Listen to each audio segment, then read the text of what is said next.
L'urgence, c'est de réduire drastiquement les émissions de gaz à effet de serre. C'est dans ce cadre que plusieurs ONG et plusieurs villes ont intenté un procès contre Total Energy.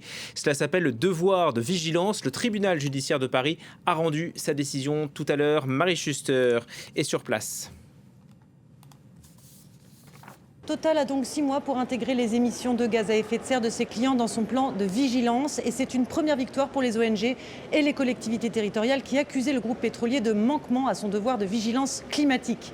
Les magistrats ont donc tranché sur la loi à laquelle les entreprises de plus de 5000 employés sont soumises depuis 2017. Une décision écrite et qui pourrait faire jurisprudence. Les entreprises et leurs fournisseurs ont désormais le devoir de ne pas porter atteinte à l'environnement et cela impose de prendre en compte dans leur stratégie de développement les émissions de gaz à effet de serre engendrés par l'utilisation de leurs produits.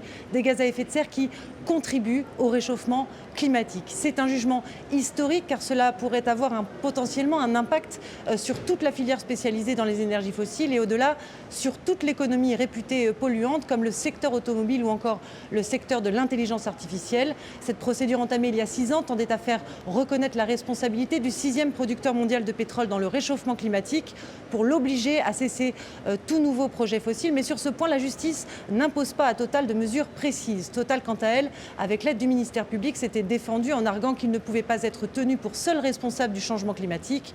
Le jugement intervient dans un contexte de bouleversement climatique alors même qu'une vague de chaleur sans précédent s'abat sur l'Hexagone.